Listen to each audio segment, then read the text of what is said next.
Another day, another shitstorm. I have been glued to every piece of internet drama that's been unfolding over the last 9 days.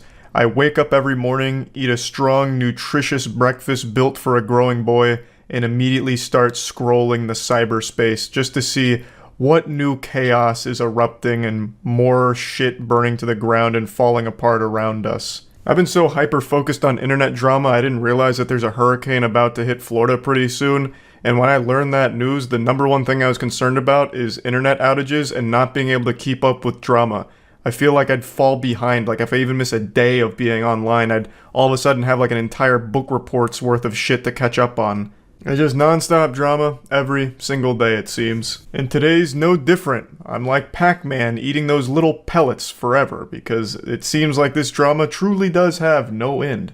So I actually want to start here with the first story that I failed you on. I didn't even mention this one in my last drama update, and it's one that I've been following. It's just I've been so inundated with so many stories all coming at me at once that somehow this one slipped through the cracks. This one's particularly wacky. The CEO of G2, which is a massive esports organization, tweeted out this video partying with Andrew Tate and Andrew Tate's brother. At least I think that's his brother, I'm not entirely sure. It's hard to recognize him without Andrew's dick in his mouth. But he tweeted this video out and immediately faced huge backlash for his association with Andrew Tate. In response to all the criticism, Carlos, the CEO, tweeted this out. "Nobody will ever be able to police my friendships. I draw my line here. I party with whoever the fuck I want." So Carlos went big man mode. He puffed out his chest, planted his feet, and flexed his pecs and said, "You don't get to dictate who I party with." And then the next day, he completely folded on this tough guy facade. The strong man, big guy routine didn't pay off very well because the next day, G2 announced that Carlos would be taking an 8-week-long vacation unpaid. So Carlos then had to make a post kind of apologizing for everything and announcing that he was going to be stepping away as CEO for about 8 weeks of unpaid leave. But I will give Carlos credit here, he did not delete his tweets. So that's pretty fucking epic, I guess. For the second time this week, as I was rendering this video, another massive bomb just dropped. An update to this story.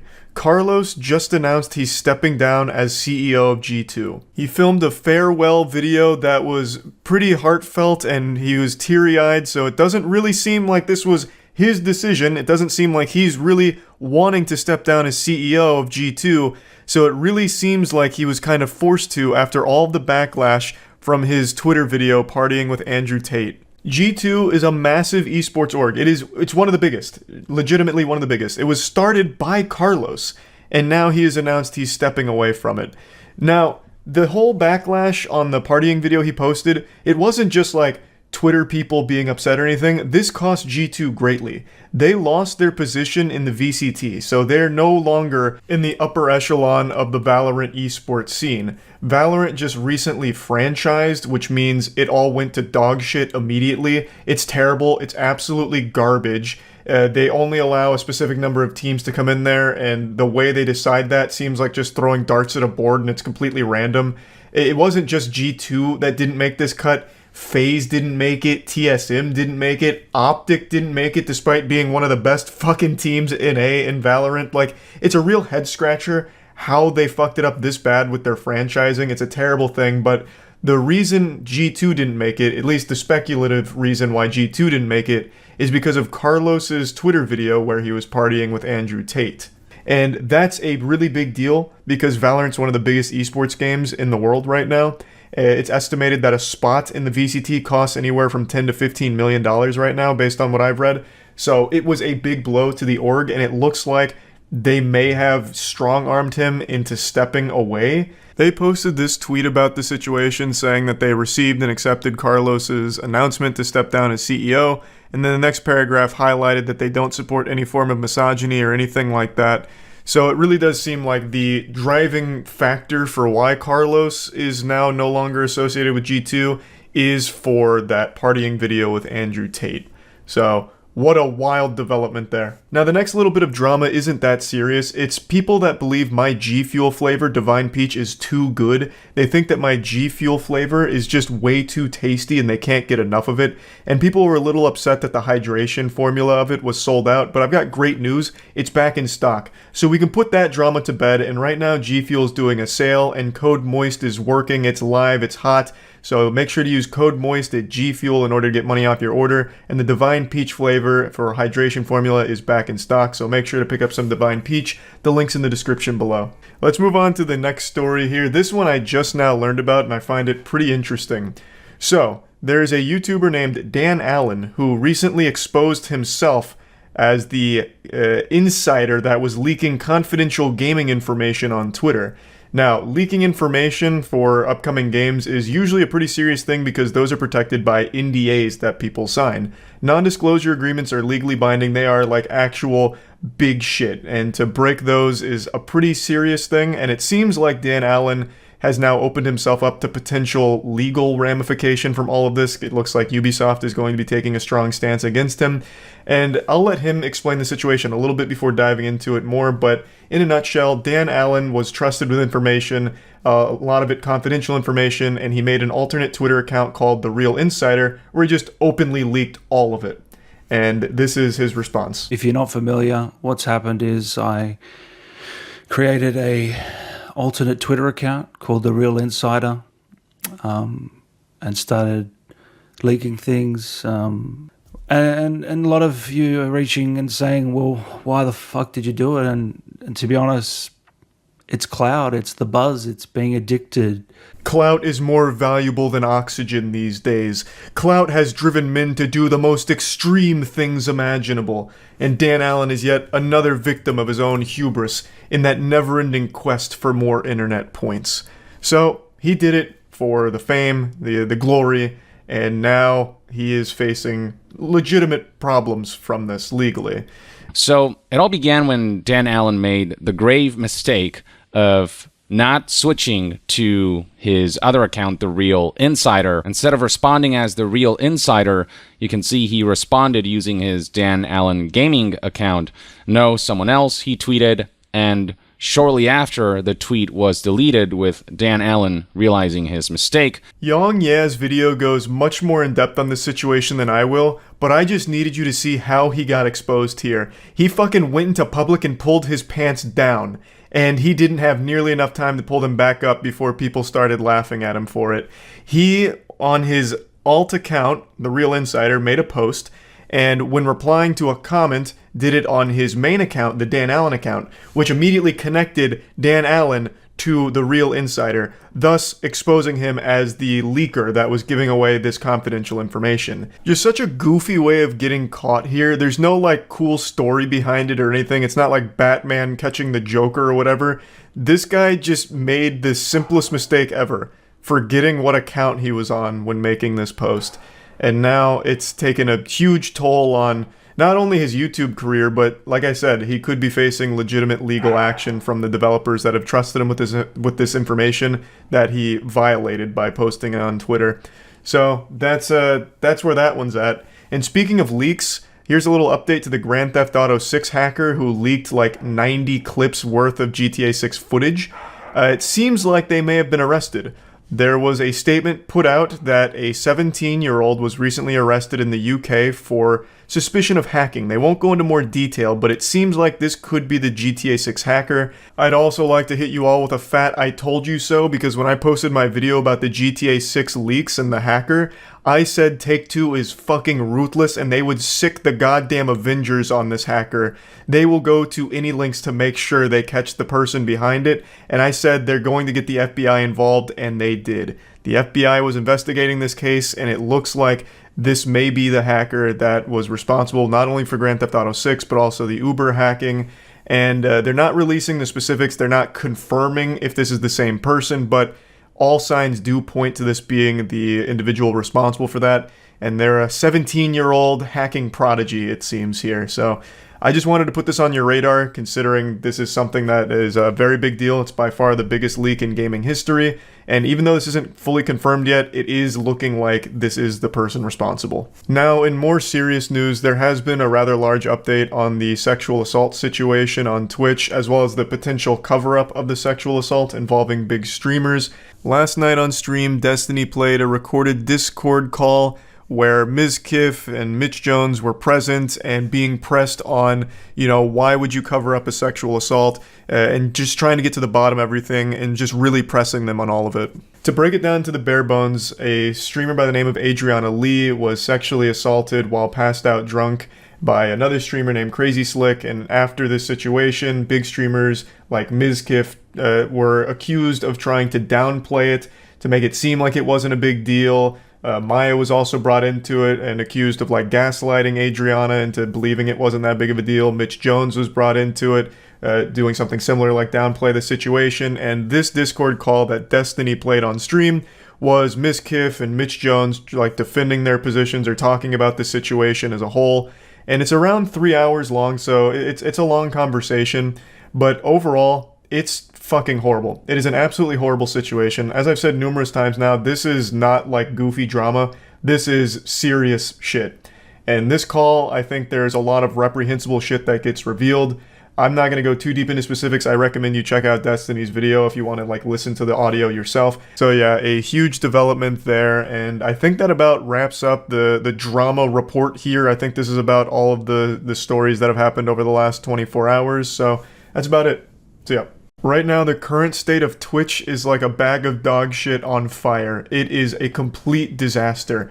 It's like the most degenerate reality TV show program ever broadcast, and the entire internet can't look away, myself included. I wanted to break down every single plot line going on in the Twitch drama sphere, but that would consist of more chapters than a Harry Potter book to it. Every single day, a new bomb gets dropped. Every time you go to sleep, you'll wake up as if Santa Claus visited you, and instead of putting presents under the tree, he put coal and drama in your stocking. And for a lot of people that enjoy watching a shit show from the sideline, that's better than any Christmas present you could ever get, I suppose. So overall, I just thought it'd be helpful to be like an almanac here, a little guide to help you navigate through this wild web of wackiness that's been going on Twitch with this crazy soap opera. So I'm going to try and enter into a flow state here and explain it all as best and as quickly as I can. So I'm going to try and really tap into the avatar state here to drive home all of the important stuff happening there. So let's take it from the top. This story starts with an event called Shit Camp. It's the follow-up to an event that QT Cinderella hosted last year, where a lot of big streamers came together and did a lot of really fun IRL content together, and it was just a really memorable, really positive experience. So this year, QT Cinderella was putting on the sequel, Shit Camp 2022, and unfortunately, before the event even began, it was plagued by a bit of controversy because the biggest streamer in the world, XQC, had already said he'd be attending, he'd be going to Shit Camp this year as well, but last second decided not to without informing QT Cinderella beforehand. He didn't give prior notice that he wasn't going to be going, so it caught her as well as a lot of people off guard. And I'm going to go ahead and give my take on this because this is kind of where blood started boiling a bit. This was the first bit of drama to start this incredibly apocalyptic week off. I'm just going to play a clip from my stream where I briefly talk about it because I don't want to just plagiarize my own stream here, so I might as well just play the clip where I already talked about this. So it all started with Shit Camp. It all started with XQC not going to Shit Camp and not telling anyone that he wasn't going until it happened. Which is very standard for XQC. Usually he'll say yes to anything he's invited to, but then not show up, but he doesn't tell anyone. For Creator Clash, iDubbbz didn't know he wasn't coming until the day that the event happened. He's not good at communicating. There's nothing wrong with not going. I just think he needs to be better at communicating. I don't think he does it maliciously. I really think he just doesn't think to do it. People like to try and spin it as a malicious thing. I don't get that impression. I really just think he is so focused on stream and content that things like checking in with people, updating people, he doesn't even think to do. It never at any point comes across his mind. Now, this event on its own was a big controversy, but it wasn't a massive one. It was frustrating to QT Cinderella and, organizing the shit camp. But overall, I think everyone walked away from this situation still on decent terms with one another. But it really set in motion a series of events that ended in an absolutely cataclysmic disaster for streamers, and it can all be traced back to one single event that happened at Shit Camp that was nobody's fault, just a pure, innocent accident, a force of nature that no one could have stopped. E-Rob. E-Rob is another big streamer, and E-Rob attended Shit Camp. E-Rob made a joking threat to one of his longtime viewers in a chat. I believe it was offline chat. E-Rob made a joke about beating him up at TwitchCon.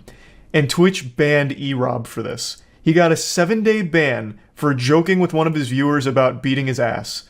And then Twitch eventually revisited this ban not long after issuing it, and they decided to increase the duration from 7 days to 30 days. E-Rob received a 30-day ban for joking with one of his viewers about beating them up at TwitchCon. And that's where everything went to shit. That's where we shifted to a different dimension of pure darkness, sadness, and filth. Our entire timeline shifted from this one event. E-Rob's unjustified banning over nothing. E-Rob would have got a less harsh sentence if he got butt-fucked by that viewer on stream. We just saw Twitch give a 7-day ban to that girl that had sex on stream. E-Rob would have been better off filming a fucking sex tape live on stream with that viewer. He would have got a less harsh ban. Such an unbelievably silly ban, and this event was a lot like the assassination of Archduke Franz Ferdinand and how that event helped kick off World War I. This was the catalyst for all of the shit that's been going on Twitch right now. So shortly after E-Rob's ban, there was a very public breakup between XQC and his longtime girlfriend, Adept. The two of them then went even more public with information around the breakup, even arguing in a Discord call while being streamed in front of an audience of 120,000 viewers, all waiting on bated breath for new, juicy, spicy drama. There was a lot of very private, personal stuff that was revealed, and it was a big deal for about 8 hours until the next bomb on Twitch dropped, which was Slicker and the scamming that came to light. I made a whole video about this because this is one of the biggest scams I've seen on a live streaming platform. I'll break it down to like the bare bullet points here. Slicker, very popular streamer for a time, was using his viewers as piggy banks. He would message a lot of his viewers and his mods with sob stories about like his bank being closed and how much he needs the money, and he was able to gather a lot of money from fans as well as friends. He reached out to pretty much all of his streamer friends and begged them for money and got money from them too, promising to pay them back, but only paying back very few of them. He spent it all gambling.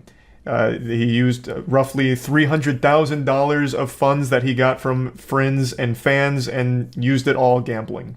So that all came to light, which then overshadowed the breakup stuff and the Slicker scam being the biggest news on the platform until the next day. That had about 24 hours worth of being Twitch's biggest controversy, so that had a pretty good run, all things considered. There was a lot of longevity there.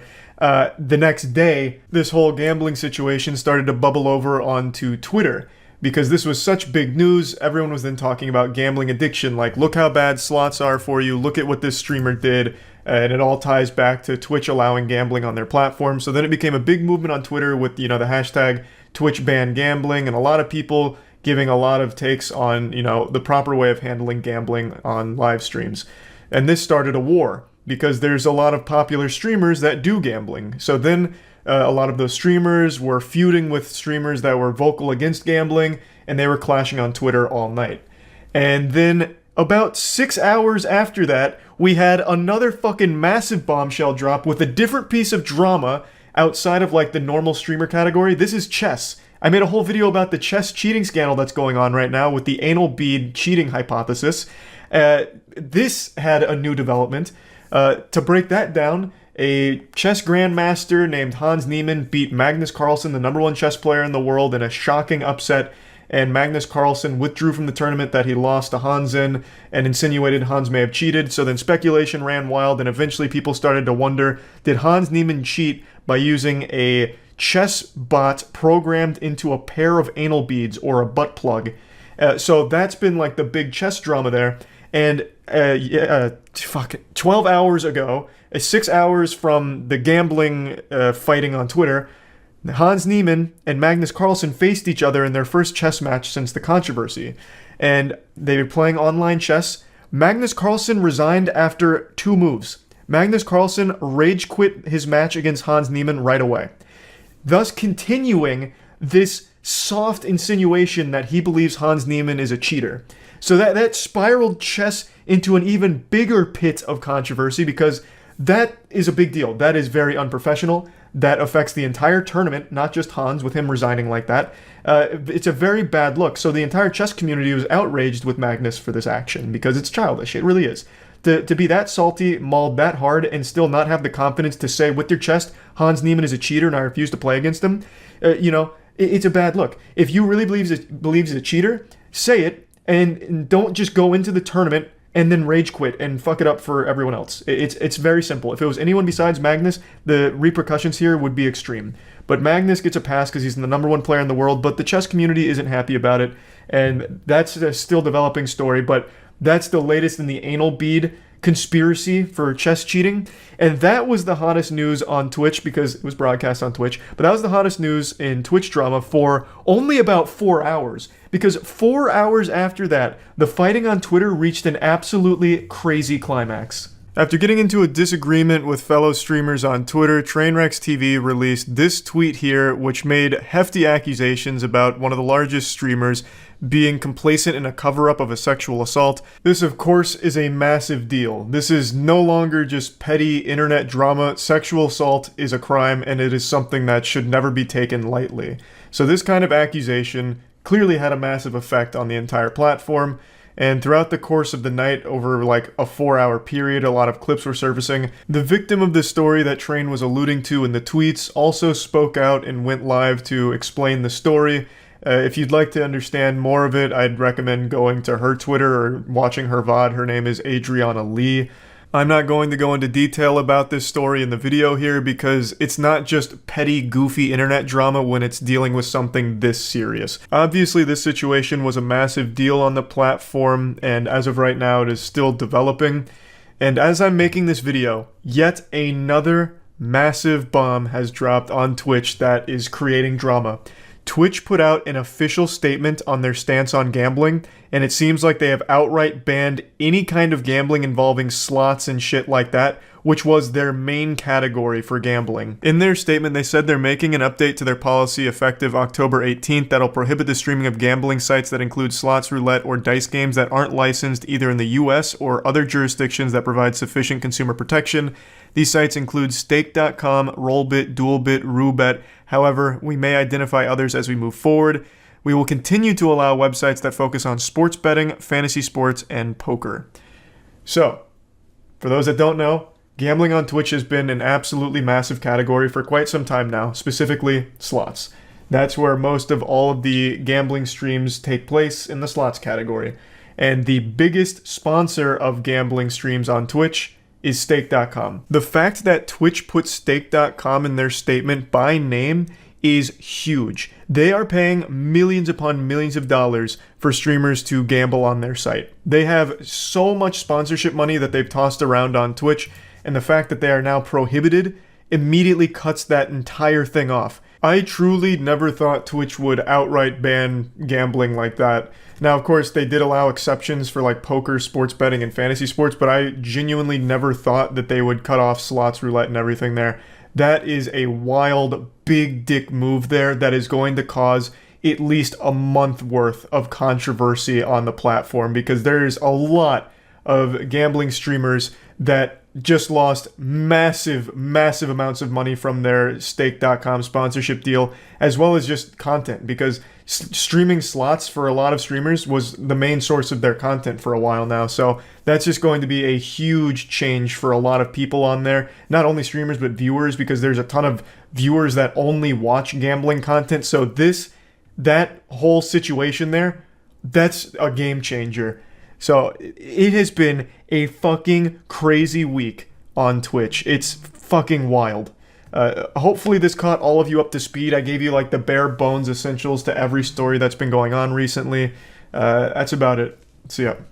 Another day, another blunder from Twitch. I'm getting more and more convinced that there's no human beings behind these awful decisions they've been rolling out recently. It's just AI-generated bad ideas that get automatically added to the site. It is embarrassing. I feel like Twitch is going the way of MySpace. You know, like maybe Tom is behind all of this in an effort to sabotage another company. It's wild. So, let me break it down for you. Yesterday, right when I started stream, I was made aware of a new feature that I didn't opt into and couldn't opt out of called Elevated Chats. Elevated Chats are their answer to YouTube streaming's Super Chats, which are paid messages viewers can pay for to have stick on top of the stream so the streamer can see them easier. They've been around on YouTube streaming since the start, and now Twitch is trying to compete, and to me it sounds like they're getting desperate, they're sweating bullets, and they're like, fuck, copy everything, we're going head to head, nuts to butts, give us everything YouTube's doing, we're throwing it on Twitch now. Horribly. Like, the implementation is awful, the pricing is a scam, it is just downright terrible. But even beyond that, it shows a complete lack of understanding for what people actually want on the platform. They're not addressing any of the problems the streamers or viewers have. Instead, they're just trying to find more ways to monetize poorly. They recently announced that all partners are going to 50-50, 70-30 is going to be extinct, a thing of the past like the fucking dinosaurs here. They hit it with a meteor because they're doing everything they can to be more profitable.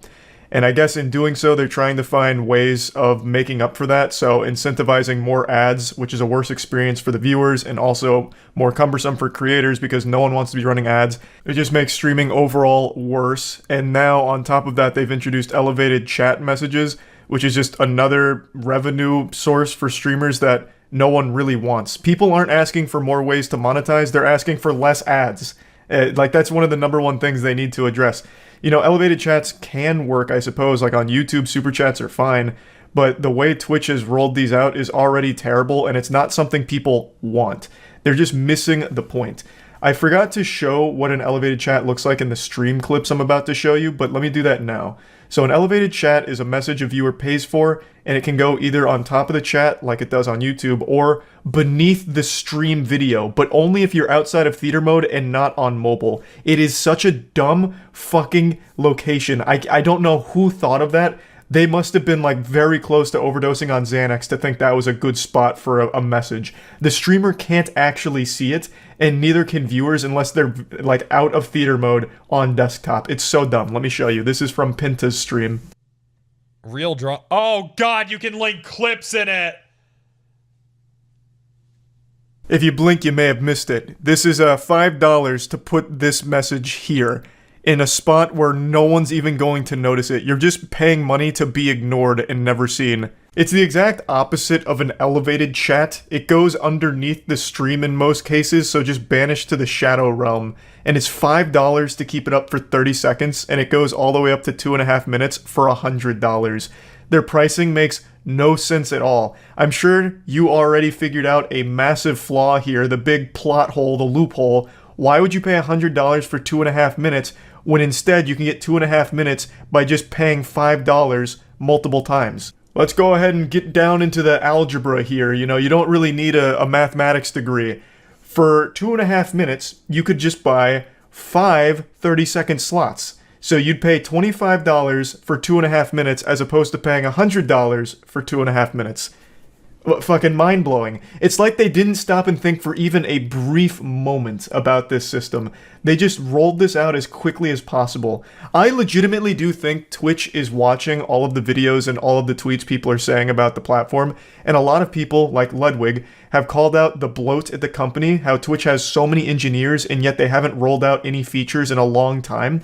The most that Twitch has done for features is just take them away, like getting rid of hosting, for example. They haven't really brought anything new. So I bet they started to get a bit concerned, like, holy shit, you know, he's right, they're all right. We're not using our engineers for anything. Get them on a project, please. Give them like a summer reading homework, you know, a little book report. Have them just drum up some kind of monetization idea, I don't care what it is, and we'll throw it on there tonight. And this is what they came up with, elevated chats. Just to justify the existence of their massive engineering team. Like, hey, no, look, they're actually doing something, guys. Look, here's an elevated chat function that didn't exist yesterday. It's just terribly done. The idea itself isn't horrible because super chats are pretty good on YouTube. They work well, like they're effective. But how they've done it on Twitch is so much worse. It is laughable.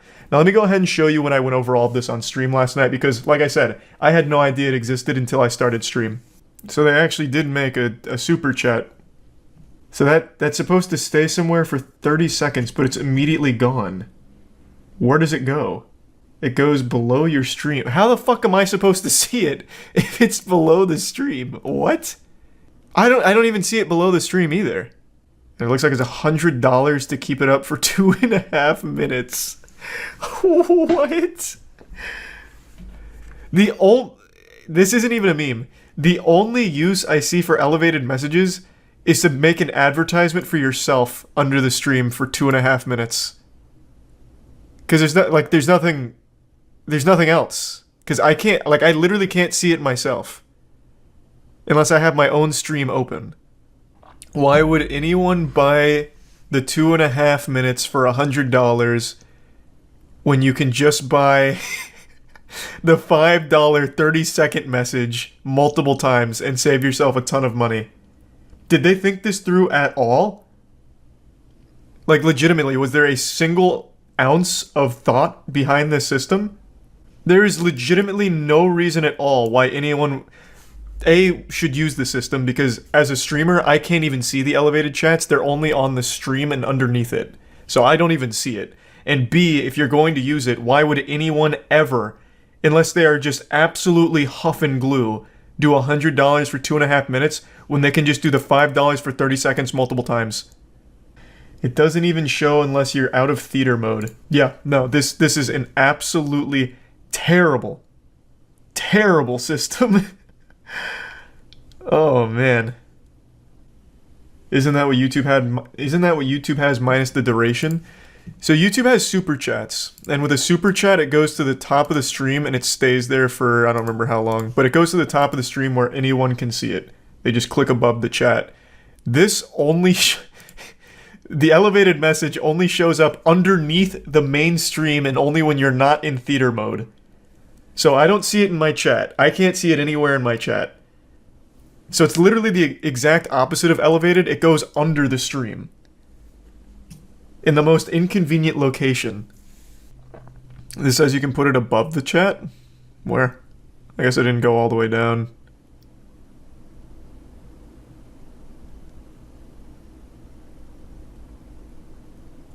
So is this something I activate on my end? No. It looks like Twitch decides it. At the top of a chat, at least that makes more sense because it's in line with super chats.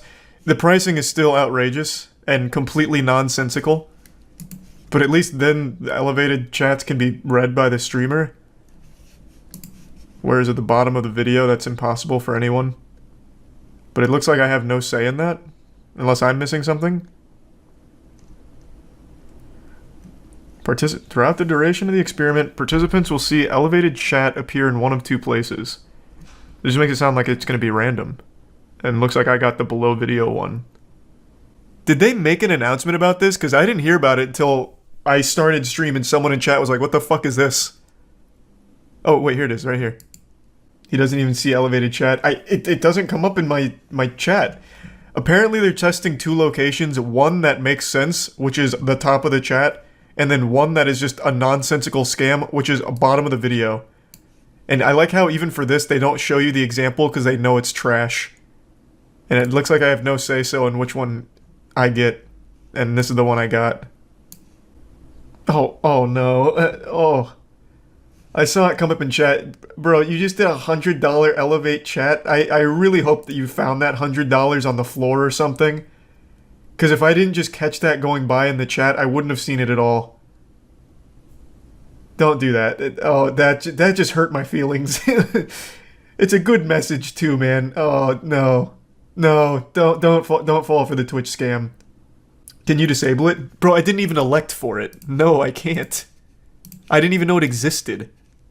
No, the bits and everything, all those pop up and work as normal. It's just the elevated chat. Like, it's not even like an activity feed option for me.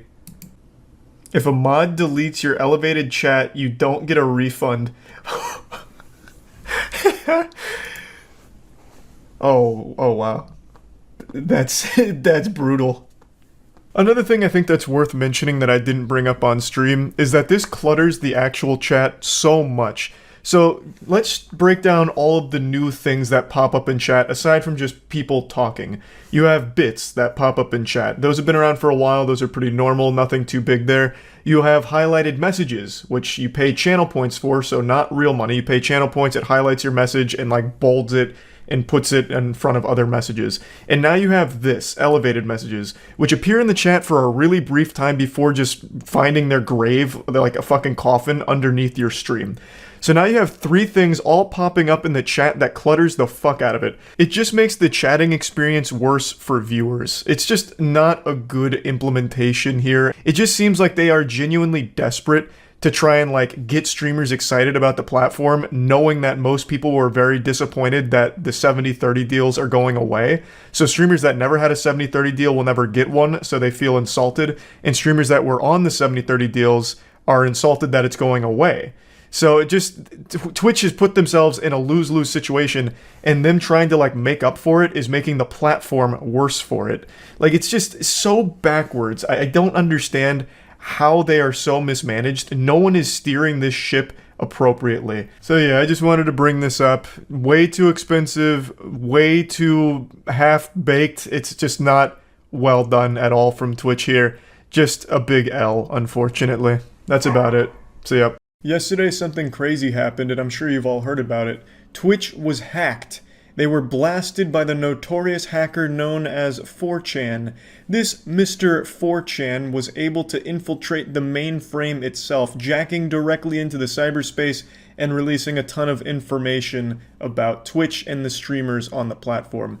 It was similar to what happened with the fappening, if you remember that. The fappening was when a bunch of celebrity nudes leaked all at once, and yesterday Twitch experienced its own version of the fappening, but a lot less cool.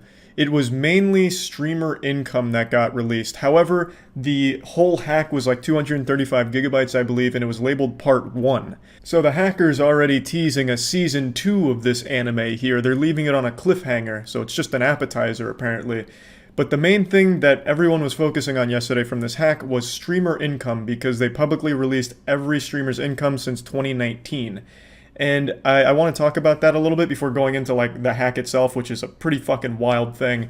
I don't know what's going to be in part 2. I guess it could be something even crazier, like he found Jeff Bezos' dick pics embedded deep in Twitch's code or something. That would be pretty wild. Honestly, I wouldn't even be surprised if in part 2 this dude reveals that he found the Twitch Konami code. You know, like kind of like how in Melee you can play as Master Hand with like some cheats and some mods. This dude found that equivalent for Twitch, and he's able to just look at Jeff Bezos' wiener. You know, I don't know what to expect, but it's apparently like wild stuff. But the thing that I'm going to focus on is the streamer income, since that was the hot topic yesterday. I want to start by saying that I think this is the least important topic of this entire hack. They claim that they got the source code of Twitch as well as some other extremely sensitive things, but for some reason all of that was overshadowed by the fact that they released streamers' income. So he released an entire write-up of every single streamer's income since 2019, and everyone lost their fucking mind. I made a video talking about this. It is publicly available information to at least get a close estimate for what any streamer makes on that platform. Subscriber numbers are public, and a subscriber is $5 a month at Tier 1 or Prime. There's a Tier 2 and Tier 3 which aren't factored in here, but just to give you a base, assume everything's Tier 1. If you take their sub number and multiply that by 2.5 or 3.5, you get a very close guess as to what that streamer is making, and that's just from subs. Now it's 2.5 or 3.5 because Twitch obviously takes a cut of that $5 sub.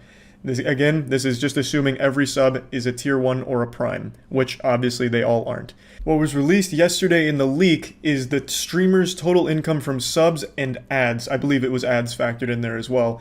And people acted like it was some big sistery, like a big gotcha moment, like this is the smoking gun. This was the hole in the condom that we needed to find. It turns out these streamers are making money on the platform. even though all of it's been public information from the get-go. The only thing that is a mystery, I guess, is how much gets made from ads. And even then, I'm not sure that those numbers even factor that in. I'm only going off what I read there and the numbers they posted for me. I'm assuming ads are factored in there because if they are, then the number they posted for me is pretty close to the monthly. Now, the thing is, though, the only thing they really did is they did all the math for you. If you just look at its Twitch streamer's subs and multiply by 2.5 or 3.5, and you do that across 2 years, the number you will get is very, very close to the number they posted. They just did the homework for you. But all of it's public, so I don't know why people lost their fucking mind. Like, look at this! It turns out Twitch streamers are making a lot of money on the platform, as if they just found the Krabby Patty secret formula. It takes only a little bit of common sense and a little bit of just thinking rationally for a second to recognize, like, when I give this streamer a prime or I pay $5, $15, $25 to a streamer, they get money for that. It's, like, it's not a hard concept to wrap your head around. And exactly how much they get also isn't a mystery when the numbers, the sub numbers, are literally public in your face. Some streamers have their sub count on the screen in front of them at all times. They are begging you to do the math to see how much money they make. And yes, it's a lot. That's no surprise. I've been saying for fucking years, streamers make a ton of money, significantly more than people seem to think they do. Even when the numbers are right in front of them, they still like to believe that the streamers they enjoy aren't well off for some reason, and when they find out that they do have money, a lot of people feel betrayed, as we saw yesterday, which is weird. People were getting mad at me, like, oh, so Charlie, it turns out you make money on Twitch. You're ranked 22 in the world on Twitch in terms of earning. How fucking disgusting. How could you mislead us, Charlie? And I just don't get it, because I'm not misleading anyone. Just because I'm not some douchebag who flexes their wealth all the time doesn't mean that I don't have money.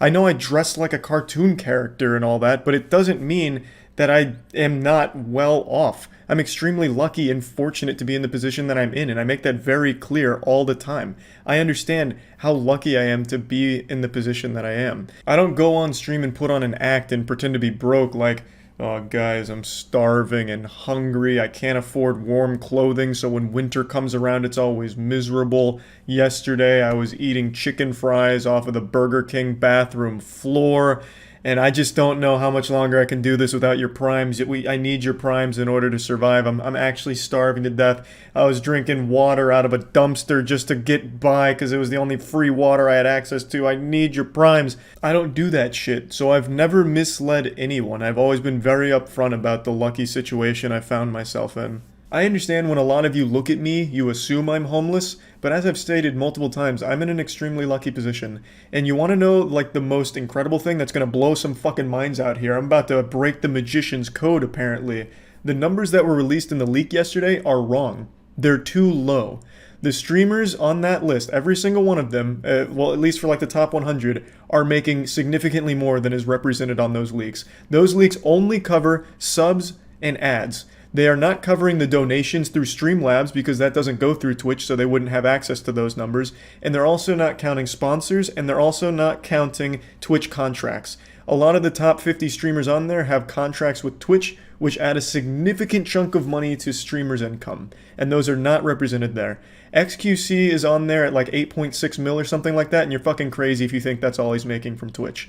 And I didn't think any of this information was something top secret or fucking world-changing where people's universes are melting around them right now and they're questioning everything. They don't even trust their own fucking parents anymore because maybe they're successful Twitch streamers somewhere. Like, I thought all of this was common knowledge for most people because it's all right in your face. Most of the information is just right there at your fingertips. Just look at their sub number and do basic math and you get a very close guess on what they're pulling in.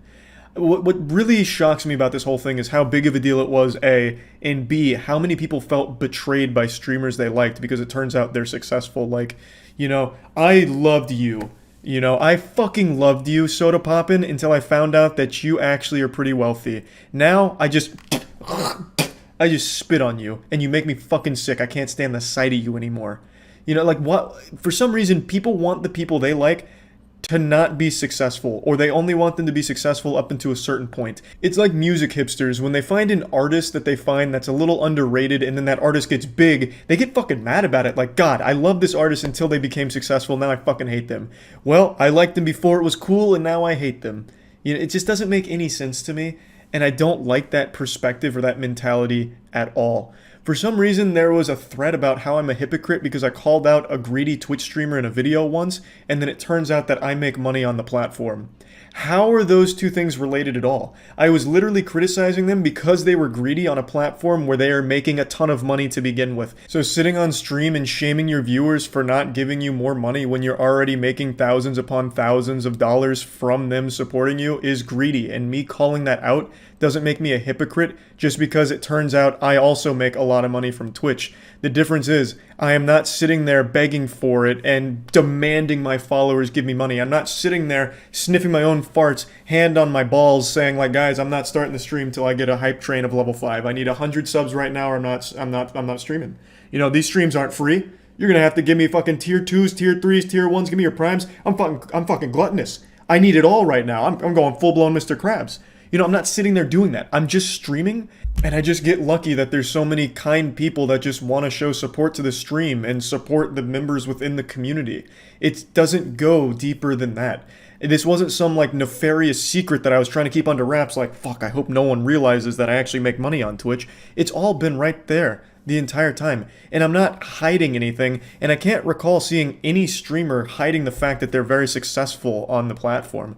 You know, like Hassan, for example, he's getting eaten alive for the fact that his money has come out. He publicly shows his subscriber count like right above his face cam. You can see like 50,000 subs. It takes an actual toddler to just look at that and be like, that's a high number. And each of those numbers represents a dollar amount. Like, that's a lot of money, right? Like, it's not that hard.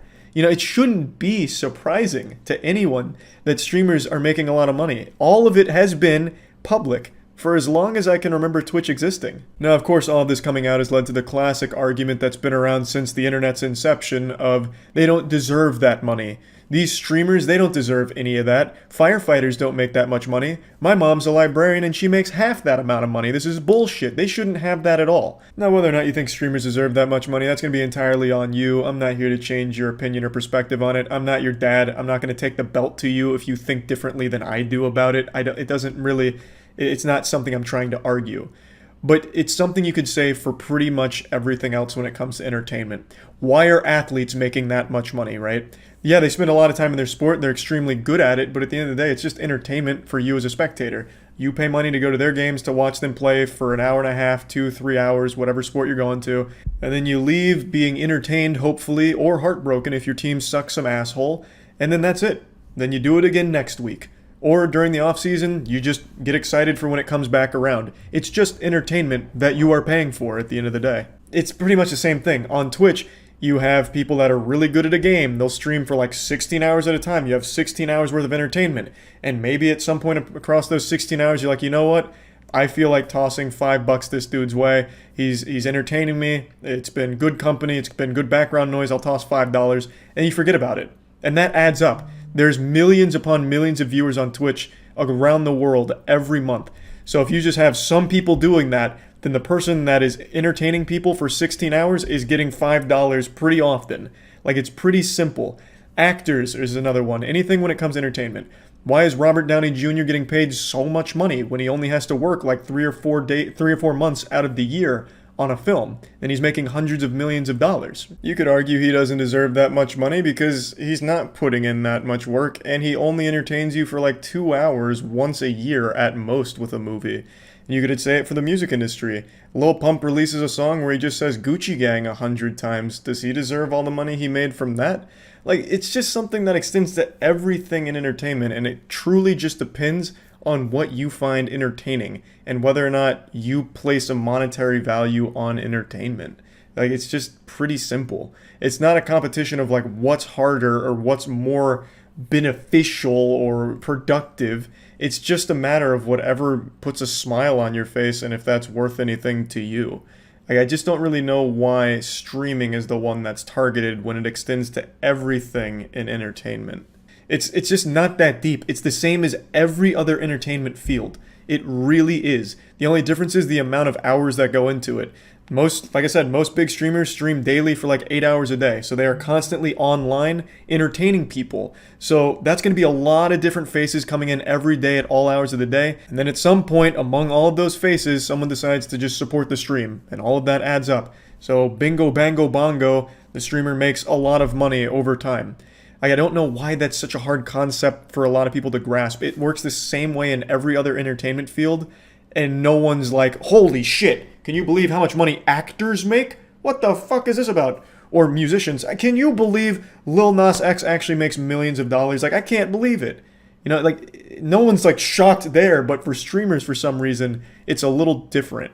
I'm not a psychologist, but I'm going to pretend to be one. I think the reason why people got so mad is because when it comes to streaming, a lot of viewers form some kind of relationship with the person they're watching, whether or not they want to admit it or whether or not they're even aware of it themselves. I feel like subconsciously, some viewers that regularly tune into a streamer want that streamer to be in the same position they are for the most part. So if a viewer's not financially well off and they see the streamer they like is, that probably builds a little bit of resentment and a little bit of betrayal because they have this, even if it's a small connection to this streamer, where they feel like they're closer than they are or should be.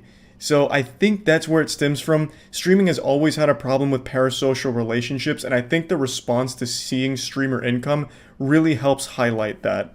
Like, it's not a mystery where it all comes from, and whether or not you think they deserve it, that's not something I'm here to argue with you about at all. But yeah, anyway, I think that covers like most of the things here. I think what people should be focused on with this leak is what could happen.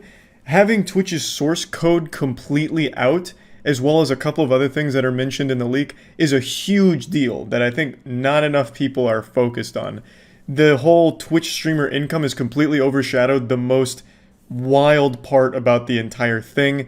And yeah, so I just wanted to talk about this because this is what everyone's been wanting to hear about, so I figured it was worth at least going over. That's about it.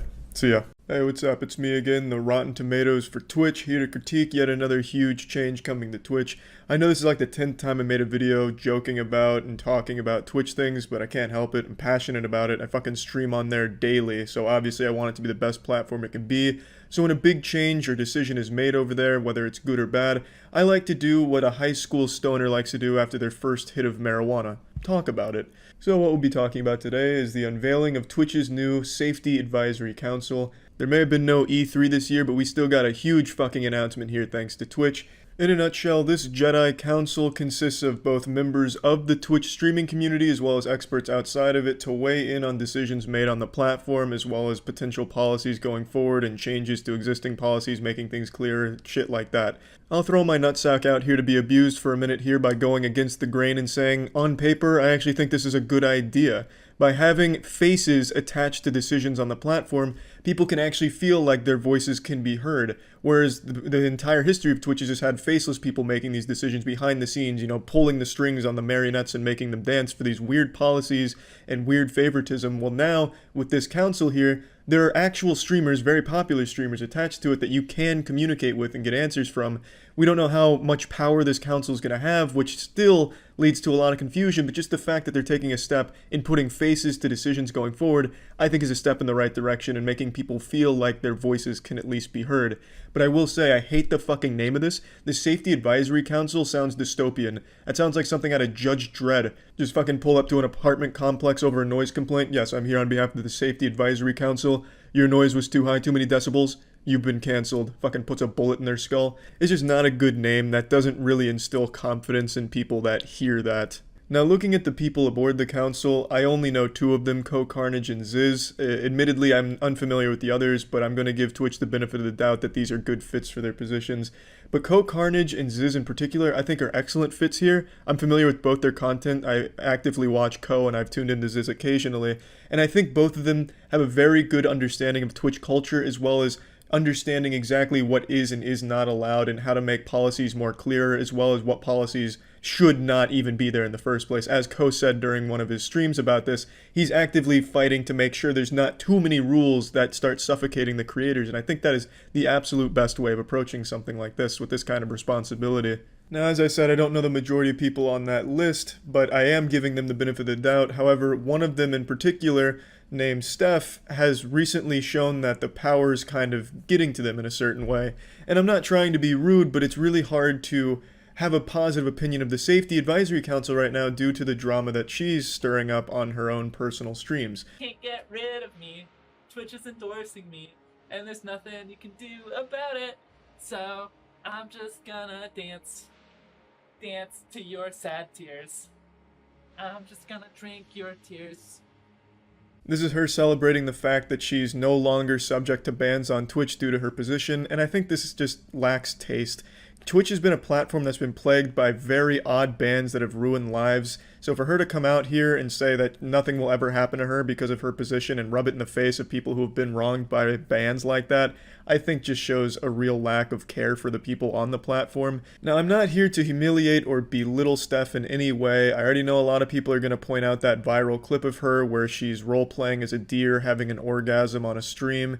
Yes, I think it's odd to broadcast that on Twitch, but it's not pertinent to what I want to talk about, and you know me, I like to joke about those odd fetishes all the time, like that person that steps on bread and ejaculates in their pants. I think that shit is just really fun to make some jokes about, but they're just that. They're harmless jokes. I never like to maliciously target someone or try and ruin someone's life over a kink or anything like that. Whereas in this case, I feel like people are going beyond just goofing around. They're genuinely trying to ruin her life over that deer clip, and I just wouldn't want to play a part in that. On a side note, before continuing though, that person that was stepping on the bread and ejaculating, they actually reached out to me like a year ago, offering to teach me how to do it properly. So they were super nice. They enjoyed the video. Just thought I'd throw that out there. So if you see me stepping on bread and coming in my pants, you know I was taught by the master. Immediately after Twitch announced that she's a member of this council, she went live and started antagonizing the broad Twitch community, in particular livestream fails. I also fucking hate livestream fails. I think that place is a cesspool. It's basically just an XQC cum dumpster. Anytime XQC moves in his chair or makes even the slightest micro expression on his face, it's like a 30-second clip that's spammed for an hour. That subreddit is literally a time capsule into old Tumblr. It's like maintain the essence, that old fucking odor of Tumblr. It has this two camps. It's like a perpetual civil war. One camp that loves fake manufactured drama and getting invested in these reality TV shows on Twitch, and this camp that pretends to hate it, but what they love is loud, screeching, jingling key clips, but they also still do love that fake drama, so then they'll come together and start upvoting all these drama things, and then they start attacking each other. It's a weird community, and no one hates livestream fails more than livestream fails community hates themselves. It's really weird. It's not a good subreddit. So I totally understand why the majority of streamers don't even like it in the first place. But what Steph has done is she's taken livestream fails and put that as the face of Twitch itself. So instead of just attacking some of the bad actors on livestream fails, she's attacking everybody on Twitch for a ton of different things. Well, I'm just not cool with white supremacy, y'all. It's really not that. I think a lot of you gamers are actually white supremacists. Sorry. Just a fact of how I feel, which isn't a big. That's such a fucked up thing to say, especially on a platform like Twitch, which is primarily composed of gamers. Not to go like 90s back of the cereal box slogan, but Twitch is literally like extreme gamer zone territory. So to outright vilify gamers by calling a lot of them white supremacists is so beyond disrespectful, and especially given your position as a member of the Safety Advisory Council. How does that make anyone feel confident about the decisions you'll make in that council going forward when you clearly already have a clear disdain for gamers on that platform, a platform that you now represent in a very high level capacity, at least judging by the announcement? So it's just very odd because you're coming across as openly hateful and proudly prejudiced. I said a lot of people with cis white male sounding voices are here telling me that voice chat isn't a problem, and that is a fact. Y'all have voices that aren't marginalized coming in and saying, just mute, it's not an issue, everyone faces harassment. I've heard it all. You're just repeating my like a year ago. The only way to have a level playing field at the highest level of play is to have is to not have voice chat, to not have people give up their linguistic profiles. I mean, and maybe you. It was this opinion that really sparked the majority of outrage initially, because she firmly believes that voice chat really shouldn't exist in the first place. Now, I want to make it clear she's in no way going to developers lobbying to have it removed or anything. She's simply sharing her opinion that she doesn't believe that it should be an integral part of games, and the majority of gamers understandably disagree, because without a voice chat, what the fuck are you supposed to do with your teammates in like a game of Valorant? Use the in-game voice commands and just spam no? Or in Rocket League, nice save? Like, if you don't have voice chat, you have no way of really communicating with your team to win games. but for Steph, she believes that it's an unfair advantage or disadvantage depending on the sound of the person's voice who's using the voice chat.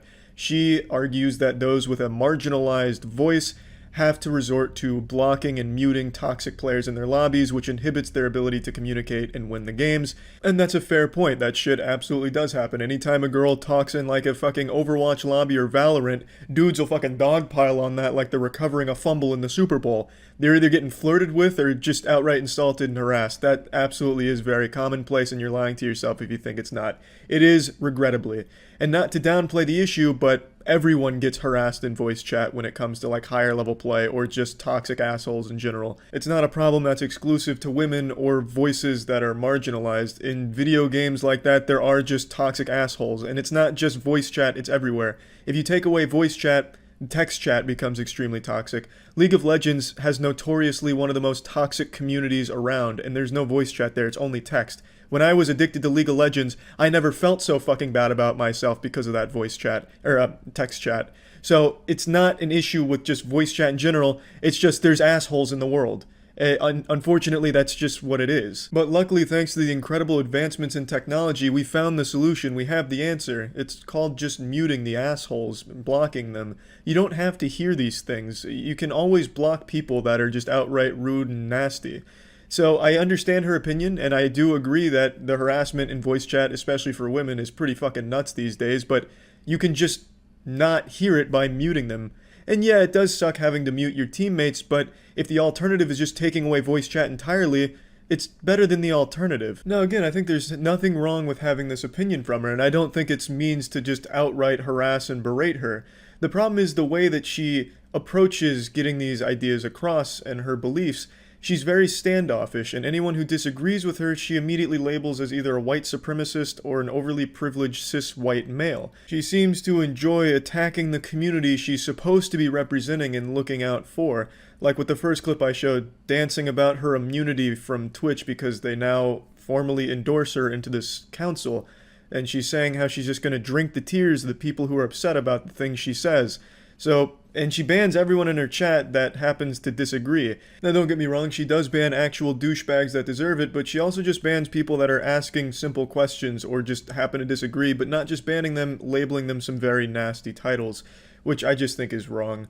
Asmongold said it best when he said, this kind of behavior really shouldn't be accepted from someone at that position, because imagine if someone said something different that wasn't cis white male, you know? What if someone said, gays are ruining the voice chat, so we need to remove voice chat? Instead of saying cis white males are ruining voice chat, what if it was replaced by gays? Whoever said that would be immediately removed from that platform and permabanned, because that wouldn't be accepted. And rightfully so. Nobody should be judged by their skin color or sexual orientation, attacked for their skin color or sexual orientation, put into these groups and vilified because of their skin color or sexual orientation. Racism is bad. Racism, discrimination, hating people for choices they make with their own body, all of it, bad. Very bad.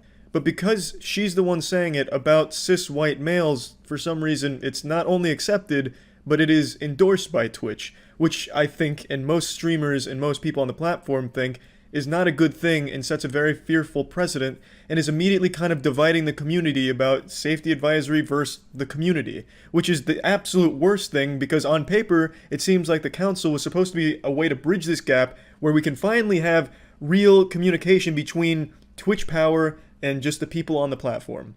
But unfortunately, there's already a divide being caused. But I am still genuinely hopeful that the council will be something positive for the platform, because this is a step in the right direction, at least the idea and the theory of it, by having actual members of the community representing the community's interest in a higher capacity, I think is a great step. So yeah, I just wanted to talk about that, and that's it. So yeah.